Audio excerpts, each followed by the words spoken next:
So you've got Rancher in place. Spinning clusters up and down is no longer a problem, and you've got your Kubernetes clusters under control. That's awesome. But now, as the number of applications increase and the number of developers consuming your platform increase, you're gonna see that there is an opportunity to bring Rancher one level up to the application layer.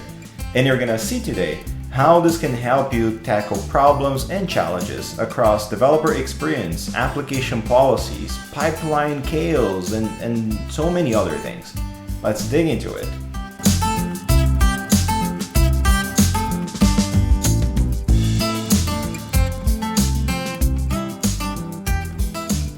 Rancher Suzy, Suzy Rancher, or Rancher. It's probably one of the most used platforms out there to help you manage your Kubernetes clusters. It's great because you can easily spin clusters up and down across Google, Azure, AWS, and Linode, and DigitalOcean, on-premises, and so on. And that gives you a pretty good visibility over how your clusters are performing, scaling, and the node details, and so on. And while this is great, we probably at this point understand that for our clusters to be considered application ready, just the cluster is not enough, right? For your developers to start consuming your clusters, you are going to need to install things such as monitoring, authentication, policies, logging, and others. You're going to need to integrate that into your pipelines and more. And while Rancher has a marketplace, by the way, shameless plug, you can find Shipa in there. And while Rancher does have a marketplace that can help you install those packages, you start facing some issues, right? Because one, scaling is complex. Every time you scale clusters, you have to repeat these packages. And many times you're scaling clusters across different clouds or different versions and more. And every time you're adding more clusters, if you have to take care of installing and setting up and integrating all these packages across the different clusters you're installing, that will be trouble. And another part as well is because as much as the marketplace can help you install those charts and those packages, it exposes still infrastructure components, right? So if you're installing Ingress, for example, when your developers are deploying apps, they still have to deal with virtual services, ingress rules, and so on and so forth, or you have to create the templates for them, right? And that drives into the next point where developers are not happy, right? And they're not happy because everyone has different roles and different responsibilities, right? From a developer perspective, they are primarily, and they should be, focused on their code and their application and delivering updates on that. And every time there is infrastructure exposed to them, that basically reduces their productivity and they don't really understand what's happening. And when you have that scenario, it comes back at you, right? The DevOps or the platform engineering team. And now it's up to you to keep on creating templates and updating. And every time there's a new team, a new service, a new app, then it's up to you to keep on updating those. It's not optimal, right? And what I just mentioned is the last part, the application support. Deployment is one piece, but once applications are in, what we've seen a lot is that developers, they don't really understand their applications, what all the objects are part of their applications, and which other services these applications are communicating with. And when there are problems, they can't properly troubleshoot it. And again, they go back to you, the DevOps or the platform engineering team, to try and get help, right? So the whole shifting left thing doesn't really exist, right? It's all up to us, the DevOps and platform engineering team, to support it. So now when we think about these problems and we take a step back, right? Suzy Rancher it's great and helps you manage your clusters. Has a pretty thorough marketplace. It can help you monitoring your clusters and your nodes, and it has pretty good storage capabilities with Longhorn and so on and so forth. But if we now want to drive adoption in our company, in our teams and organization, if you start laying up an application layer on top of that, then that is going to drive a lot of value in the short term and really quick, right? And what I mean by an application layer is first a policy framework, right? Or policies that you can define regardless of the underlying cluster. Policies that you can define, let's say, project 1 or project 2 or different environments such as dev, staging, and production. But you can define different policies, and in those policies, you don't really need to define anything down to the underlying API layer level or learn new languages, but something that you can define easily and something that is a standard across any cluster that you're using and across any pipeline and infrastructure as code tool that you're using. So if you're using Terraform, for example, to deliver applications, then the way you define policies in Terraform, it's the same way that you would define, for example, for another project where you want to use GitOps. The second part is application definition. You want to shift left for real this time as much as possible, right? So you want to make sure that your developers, they have something that they can, or a standard application definition that they can use that does not get them deep into the infrastructure, right? So you want to give them something that they can do themselves. Onboard new services, onboard new applications and new developers. So making it easy for them, shifting left this time for real, and taking you out of the business of creating Helm charts or customized templates and so on. And last but not least, giving everyone an application portal, the DevOps team, SecOps, SREs, and the developers, where they can finally understand what's happening to their applications, dependencies, who did what type of policies are applied. So now combining the power of Rancher with that application layer is going to give you a complete platform that you can scale. You can keep on evolving your infrastructure, adopting new cluster versions, new infrastructure as code tool, but maintaining security, maintaining developer experience, and more. Let's see how you can do that today with Rancher and Shipa. All right, so here I have my Rancher instance, right? Just like you do. And using that Rancher instance, which is running on EKS, I think, but you can run it anywhere. I have used my Rancher instance to spin up a GKE cluster. It's called GKE App Cluster. So that's basically the cluster that I want to give my developers to deploy their applications. If I click on it, I can see cluster information, nodes, monitor, all the good stuff that Rancher gives us, right? If I click on workloads, I can then see the daemon sets, deployments, jobs, stateful sets, pods, and others. Basically, the infrastructure components that while we DevOps understand this, our developers, they don't, right? So it goes back to our point on how can we team up Rancher with an application layer and build a complete platform, right? An application platform.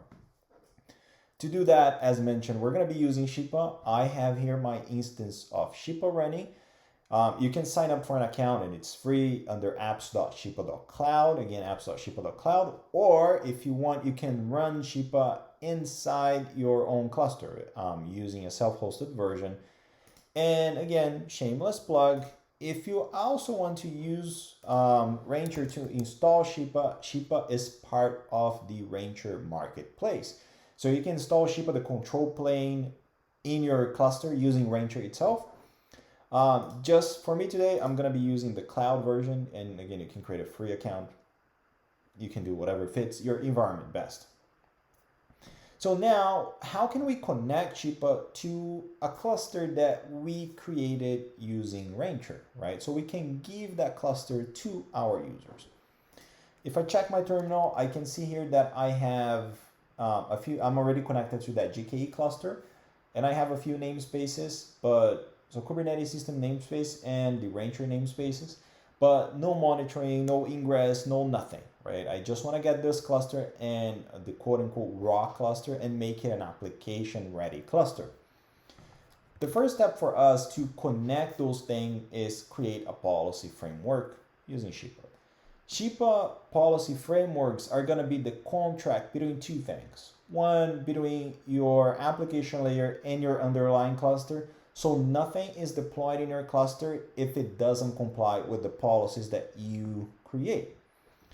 And it's going to be also a contract between your application layer and your developer. So a few things happens here. One is your developers no longer need kubectl access, right? You don't need to be concerned about how do you do RBAC on Kubernetes and all that crazy stuff that we know it's not easy. The second part is your developers no longer need to know the underlying infrastructure. So you can use Rancher to create more RKE on-premises clusters, or you can start moving stuff to EKS or GKE or AKS, knock yourself out, and they will only see the policies. And you're going to be able to see that you can create policies and bind or connect these policies to any cluster you have. And the way you create these policies doesn't really matter what type of cluster or version you're using underneath, right? You can just bind or connect them anywhere. And even though we're going to be using the dashboard to do that right now, you can create that you can create the policies and you can connect to your clusters using your infrastructure as code tool of choice or your CI/CD pipeline, and you're going to see how your developers can deploy their applications as well. So if we head to frameworks here, we can create our first policy. It gives you the option to create the most basic option. So Shipa automatically creates a basic policy with the minimal set of security standards that you need to deploy your application. Or you can go to advanced deployments. If we go to advanced deployments here, I can come here and create a Rancher, a dev Rancher, for example, the name of the policy. I'm gonna leave Nginx here as my ingress controller. You notice that in our cluster, we don't have an ingress controller. In this case, Shipa will install Nginx for me and will do all the configuration. If you do already have Nginx or Istio or Traffic, for example, installed in your cluster because you did it through Rancher, Shipa can connect to that ingress controller and do all the application configuration needed from there. If we do next, Shipa is gonna allow you to set resource limits. And again, you're creating policies, and this is what your developer is going to interface with. So when your developers deploy an application pointing to this policy, dev Rancher, these are the limits and the security enforcements that Shipa and Rancher will execute on your application. Next is access control, and this is where you can set up teams on Shipa and using your Active Directory and so on to access applications and see the application portal. So again, they no longer need kubectl access. Big plus, right? Here you can say every application deployed using this dev policy should get autoscale by default, right? And I want them to have a minimum of 2 replicas and maximum of 5 replicas every time my CPU hits 75%. And even though you are setting default, so by default, when the app is deployed by the developer using this policy, it gets automatically this app autoscale rule. You can still allow the developer or the application owner to later customize it to their individual application. So let's say this is a production app and you want to make sure that it has an autoscale rule by default. You can set this here, or you can leave it blank, right? So in this case, no autoscale rules. Next, we have registry control. So you can say, hey, you can only applications deploy through using this policy. Developers can only deploy applications coming from this registry. Anything else, Shipa blocks it, or you can leave it open. So anywhere. Oops, application control, sorry. So you can, if you have large clusters with several nodes, you can actually choose node selectors here. So you can say, applications deployed using this policy can only be deployed using nodes X, Y, and Z. And the same thing here, later, when your developers are deploying applications, you can limit them and say they can only expose applications under shipa.io CNAME. If they try to be funny and expose applications under google.com, it won't work. Shipa will block it as well. Or you can leave it open, which means they can do anything. You can enforce network policies in the same way as the autoscale. You can come here and say, I will set default network policies, but I want to allow the application owner to configure their application policies or customize their network policies later for their individual apps. And here you can come here and do from the most high level policies such as allow all and allow all to ingress and egress all the way to the most complex application. And the last step we need to highlight is security scan. So if it's a production app, for example, you can say, well, I want to make sure that glibc, for example, if there is this vulnerability, Shipa block the deployment, or if there is this type of CVE such as log4j, for example, block the deployment, and you can customize that and integrate. So now Last step is app discovery, which we can cover in a later video, but it's basically using Shipa to map your clusters, your existing applications, and start showing this here. So you can combine that and bring Shipa into the applications you already have deployed in your existing clusters with Rancher. Right now, I'll just leave it blank and I'll do create. I created my dev Rancher. I can do the same thing. So I'll say, for example, I'll create another one, just call staging Rancher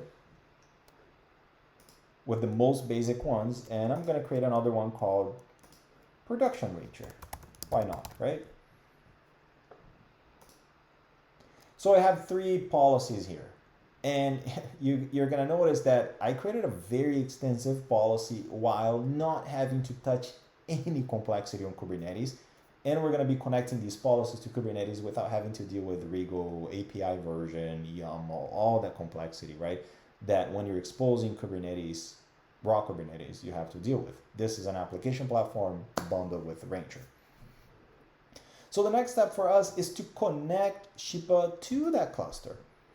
I can come here into the clusters page and I can enter my name of my cluster. I'll say GK app cluster, for example.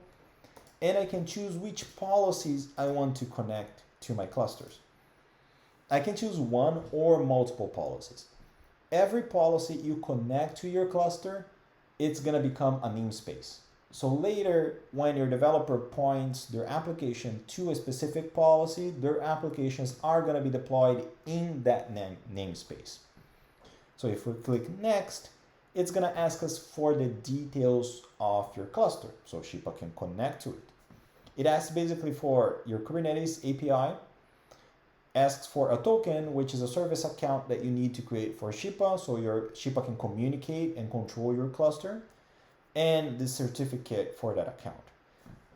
You have available how to do this on learn.shipa.io. Under ops guide here, on the Kubernetes cluster, for example, connecting cluster, you have these details here. I have a script that I always run that gives me that information.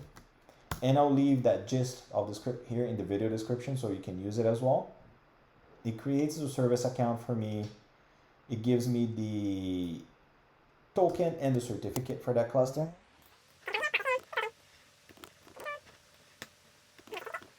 I'll click on next.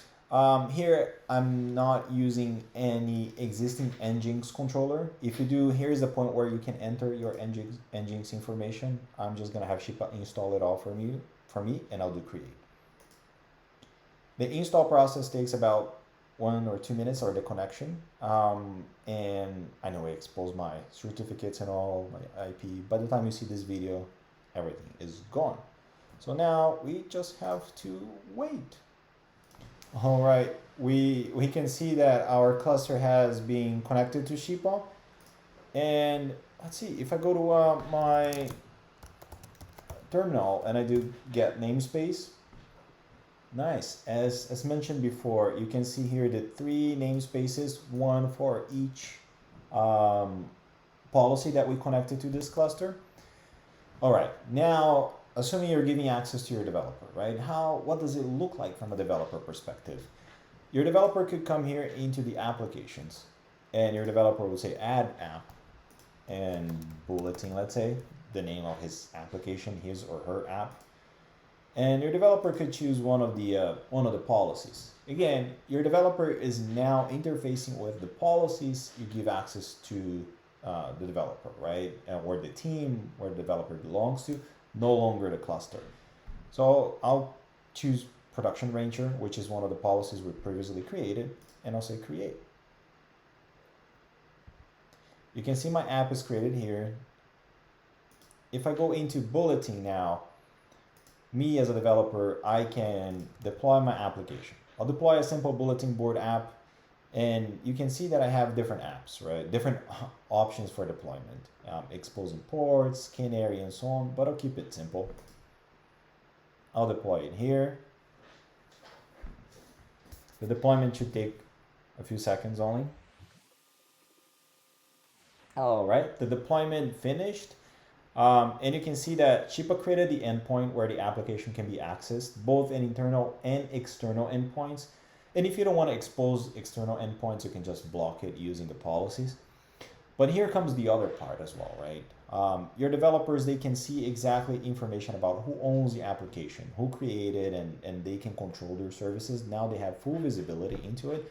And you as a DevOps or SRE team, now you can also know easily who owns each service and everything that happens. So when there is support needed, you can easily figure things out rather than having to go through different namespaces, different pods, different deployments, and so on. Directly from here, you and your developer can see auto-scale rules, in this case none, but auto-scale rules assigned for the application, where the application is exposed, environment variables assigned to that application, and more. As accesses start coming through the app, your developers can see how the application is performing, which you can connect to also to Datadog or New Relic or others for deeper insight.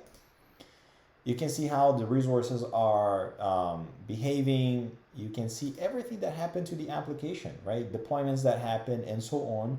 Here, you can see security scans that were executed or ran against this application. So later on, if you're part of the security team, you can see, you can show your security team which policies are enforced to specific applications, the log history, security scans, and everything. So now you can have a security platform built together. You can integrate into incident management tools that you may have, Slack, PagerDuty, Teams, and others. And important as well, another part is that if your developers, for example, they can easily see, here's my bulletin image, right, that I deployed. Now they can easily see which deployment objects were created automatically by Shipa and deployed in the cluster, so they can easily see if there is a problem, identify what the problem is and what is actually happening, as well as see service-to-service communication. There's much more that you can do with Shipa and Rancher, but the goal of this video was to show you how actually between Shipa and Rancher, you can create a full platform. So if you're exploring ways to create an application platform and you're looking at other options out there that may be expensive, too proprietary, if you combine Rancher and Shipa, now you're free to spin up clusters everywhere and you're free to just lay over a platform, an application layer on top of it that your developers can really consume, and you're focused now on building controls and governance rather than having to try and glue everything together, which can save you a ton of time, and you can go back to management developers and show that you're delivering value fast. I hope that was insightful. Thank you.